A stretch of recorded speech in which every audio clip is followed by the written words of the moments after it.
GSLV యొక్క రెండవ దశను అనుసంధానం చేసేటటువంటి దశ.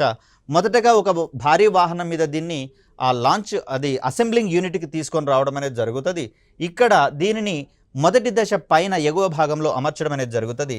మరి ఈ దశలో మనకు రెండు రకాలైనటువంటి ఇంధనాల పేర్లు ప్రస్తావనలోకి వస్తాయి. ఒకటేమో UDMH కాగా ఇంకొకటేమో UH-25గా దీన్ని మనం చెప్తాం. పిఎస్ఎల్వి నుంచే దీనిని నేరుగా మనం ఎక్స్ట్రాక్ట్ చేసుకున్నాం కాబట్టి దీన్ని మనము అన్సిమెట్రికల్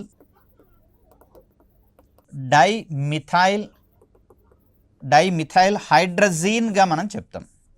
జాగ్రత్త అండి, ఇక్కడ మనల్ని కన్ఫ్యూజ్ చేయడం కోసము హైడ్రజీన్కి బదులుగా హైడ్రోజన్ అనేటటువంటి పదం ఇచ్చేటటువంటి అవకాశం ఉంది. సో నేరుగా దీన్ని వాడితేనేమో అన్సిమెట్రికల్ డైమిథైల్ హైడ్రజీన్ అంటాం.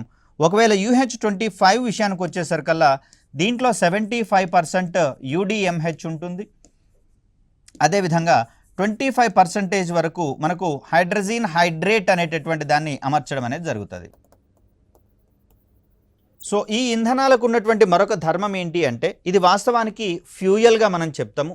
ఇక్కడ నత్రజని సంబంధితమైనటువంటి ఆక్సైడ్స్ ఏవైతే ఉన్నాయో N2O5 అనేటటువంటి వాటిని ఆక్సిడైజర్లుగా వాడేటటువంటి ప్రయత్నం చేస్తారు. ఇక్కడ ఇంధనము ద్రవస్థితిలో ఉంది కాబట్టి ఆక్సిడైజర్ కూడా ద్రవస్థితిలోనే ఉండేటటువంటి అంశంగా దీన్ని మనం చూస్తాం.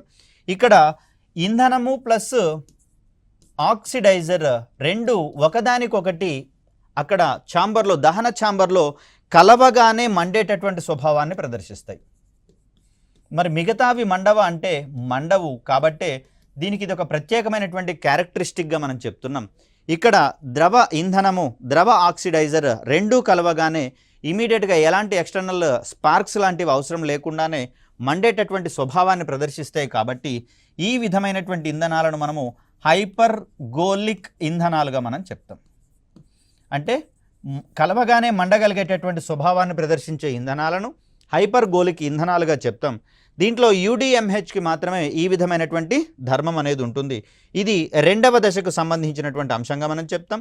రెండవ దశలో వాడేటటువంటి ఇంజిన్గా మనకు వికాస్ ఇంజిన్ అనేది కనిపిస్తూ ఉంది. సో వికాస్ ఇంజిన్లో వాడేటటువంటి ఇంధనం ద్రవ ఇంధనము UDMH కానివ్వండి UH-25 కానివ్వండి వాడేటటువంటి ప్రయత్నం చేస్తాం.